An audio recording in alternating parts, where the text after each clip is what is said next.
Hello, this is ThatGTAFan 720 with a tour of my gaming setup. Last time, I did a setup on my entire room, or basically a tour of it. This is an actual tour, in depth, of my gaming setup.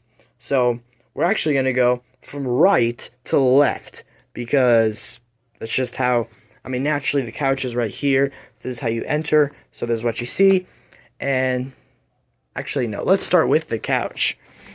I don't know the brand, and I don't care. This is...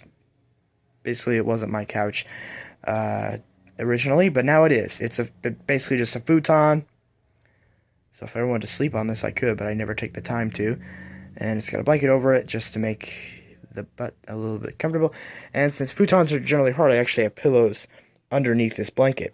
So basically, they're underneath the blanket so nobody moves them, unlike these. But my friends always usually screw this up, even though I want them to not do that. But I have pillows over here just to, keep the butt cheeks all nice and comfortable. And I cannot believe I just said that on the internet. But anyways, we have two pillows. One is just plain black. You probably didn't even see it because it blends in. And then we've got a little $ pillow that serves no purpose other than looking cool and making it look like I'm rich, even though it's obviously fabric, so it's not legal tender. But we have a pillow with a guitar case over it. Or not case, yeah, pillowcase. I wish I had another pillowcase like that to put on this pillow and make them both match, but I don't have that. So now I have it over here because this is essentially the master seat where I sit down and I play my games on the left side of the entertainment center. Of course, you can always sit in the middle as well, but that's whoever's preference. Of course, I can usually fit up to 3 people on this couch. Sometimes 4 if I really wanted to.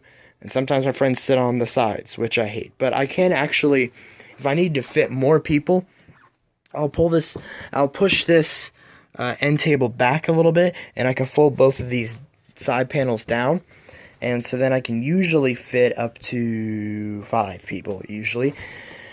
And then that works great. Of course, I try to make them not do that because these things are really weak and they do not fit well in shoes.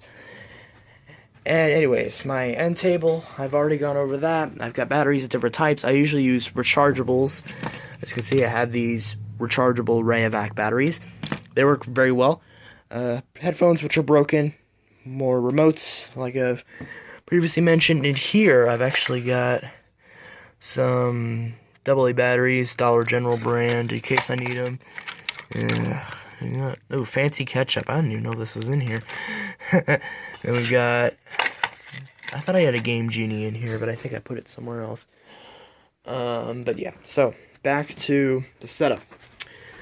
So only have a limited time on this. The cables for charging and other stuff. These are just some not zip ties, but twist ties, I think they're called. And I previously mentioned this Linksys Ethernet switch. I was going to do a review on it, but to this day, I still don't have them hooked up. So I seriously apologize. As soon as I get them hooked up, I will do a review on them. This lamp, I don't know what brand it is. It looks really stupid, and I actually took the shade off. It looks really stupid, but it looks like it's for like a 3-year-old. But honestly, I really don't care as long as it gives me light.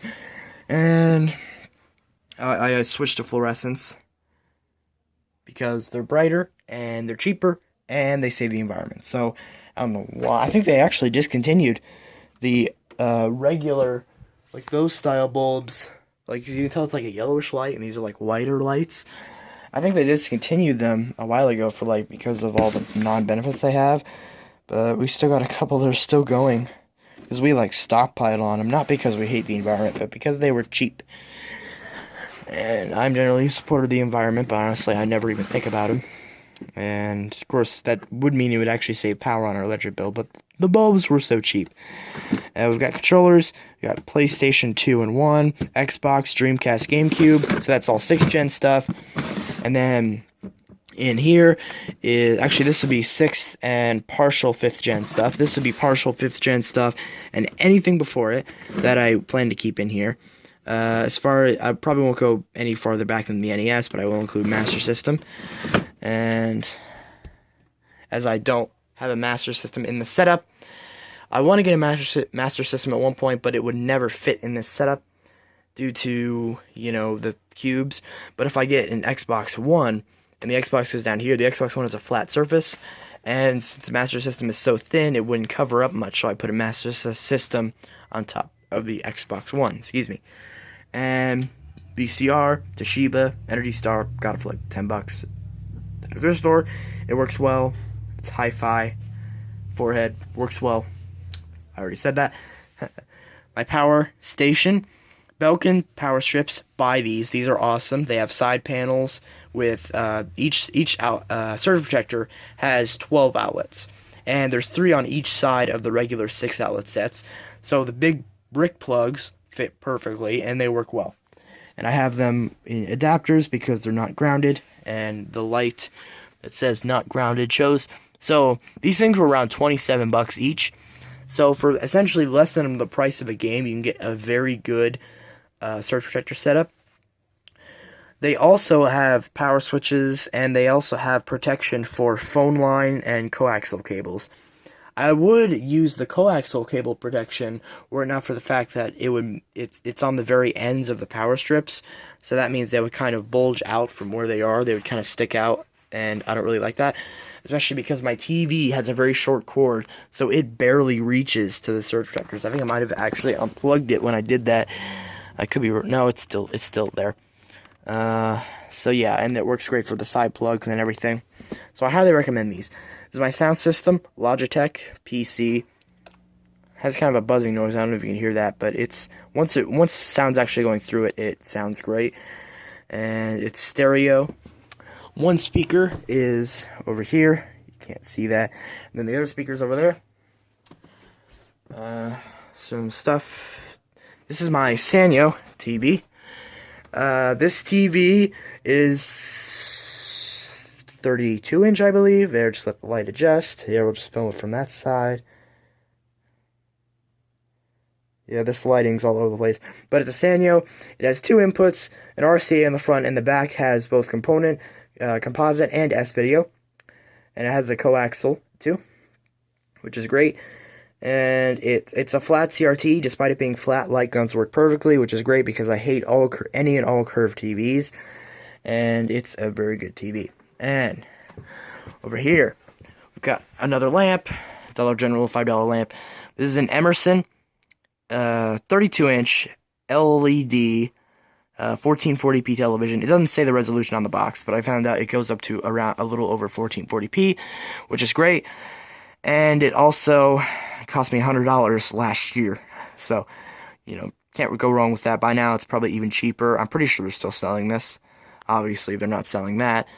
But I don't even know if Sanyo is still around. Is Sanyo actually still around? Because I used to think Sanyo and Sony were the same companies, but I don't think they are. But I know Sanyo isn't making anything, at least under the name Sanyo. So, yeah, we got my Kinect for the 360, which I rarely use. And speaking of which, we have the 360, but we're going to go back over here. Sega Genesis, Model 2. I will be upgrading it to composite.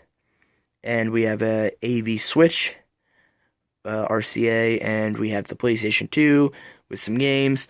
Over here we have the original Xbox and the GameCube. I will be switching that out for an Xbox One, and the original Xbox will go down here. And then the Genesis will go where the Dreamcast is, and the Dreamcast will go next to the PlayStation 2, and the PlayStation 2 will be standing up. And the PlayStation 2 is the fat version, which I like that version better, personally. And we have the Dreamcast, of course. All of these systems do not have their cable upgrades, like for component and S-video, but I will be getting those soon. That switcher will be replaced with a component switcher eventually. And the component for the PS2, original Xbox, the Wii, and if I get them, the GameCube will all go into the component port on this TV, which is great. And so then, speaking of which, we have the Wii, which I've had since launch, and I still have barely any games for it. And we have the PlayStation 1 and the second switcher behind it. That one I would be using for S-Video. And the way I basically run all my retro systems through that, and I split the output. One side goes, actually no, all of these inputs that are composite go through the VCR, and then the ones through the VCR split outward and go into both the CRT and the HDMI converter. The ones with S-Video go straight from the switcher into the HDMI converter. And that works great because since the switcher doesn't require electricity, I can have both the S-Video and composite connected at once. And as long as I'm not trying to mix the signals, it will work great. And the upscaler, which is what this is, accepts both composite and S-Video to be connected all the time. So I can just manually switch between composite and S-Video. And then obviously composite goes into the VCR, and the VCR routes into the HDMI scaler, so I can watch VHS tapes either on my CRT or on my HD TV, and as well as all the retro games that are going through it. And it pumps them into this Porta HDMI converter, which goes 1080p, supports multiple regions, and it works well. It still doesn't look quite as good as on a CRT, but for an HD TV using only up to S-Video, it looks really good. Ideally, I would get RGB SCART, but there's just so much expense to deal with and so much stuff to go through, and the fact that some systems don't support it, and it'd be yet another format I would have to add to this. So you know what? I'm just going to stick with composite and S-Video. And, okay, then next, we have a Rocketfish brand HDMI converter, or not converter, but switcher. So it switches between 4 HDMI inputs. Currently routed through that, I have the 360, the PS4, and the PS3, which all go in the back. And so as of now, the front port is unobstructed. Next to it, we have the Nintendo Entertainment System. I have a splitter on the audio, so it gets stereo. Actually, no, I don't. I have that on the output of the VCR, I believe. I have it somewhere. Either way, it goes stereo somehow. And this is the original front loader. It still has the original 72-pin connector. I have not replaced it. As you can see, it pushes down. The problem isn't the 72-pin connector itself. It's the loading tray, the part that springs up and down. A lot of times it doesn't stick. I've heard of blinking light win and other things like that, but for now I'm just gonna leave it and possibly get a replacement 72-pin connector. I've been hoping for a really long time to get a top-loading NES, but I think eventually they seem to be coming down in price just a little bit, but at the same time they're also going up. The original NESs are going up, so I think at one point they might become pretty much even. And if top loaders ever drop price, or if I find one for a really good price, I will pick one up, even though it's only RF, but it'll be worth it. And we have the Xbox 360, as I previously mentioned, the PlayStation 4, HD DVD drive, and the PlayStation 3 Slim. The 360 is 250 gigabytes. PlayStation 4 is only 500. Oh, I hate that. Because I have 10 games, and I have like maybe 3 or 4 of them installed, and the hard drive's almost full. Or actually, it's like 150 left. So I can still install a couple more. So basically, based off what's installed, the only games I can currently play are Alien, Ghost, Advanced Warfare, Black Ops 3, Fallout, Second Son, Need for Speed, and Watch Dogs. Shadow of Mordor and Killzone aren't installed yet. I probably could install them, but with all the digital stuff I have on here that aren't even actual games, it still won't install. What is the point of having discs if you still have to install the full game? I buy discs so I can slap them in and save hard drive space. Because that's the advantage of physical, is that you can either choose to spend your money on a bigger hard drive, or you can choose to spend your money on shelves to store your games. Now, it's either hard drive or hard drive and shelves. And since I'm a collector, I pretty much have to go with that. Why? Why didn't they at least put a 2 terabyte drive in this thing? Same with the Xbox One. Why? Why not just make them read off the discs? It's just stupid. I don't know why they can't just make them read off the discs and just give them the option to install like before. If the games were so big, then just have the option. It's ridiculous. Anyways, back off of that little rant.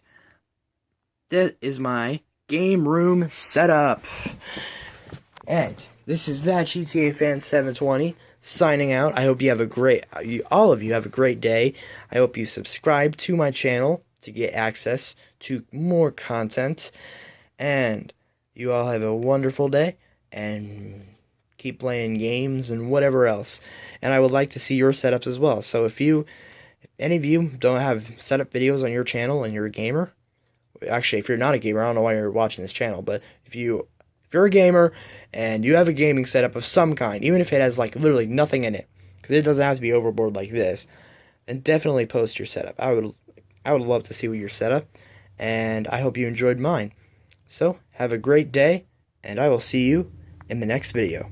Rate, comment, and subscribe for more, and I'll see you later.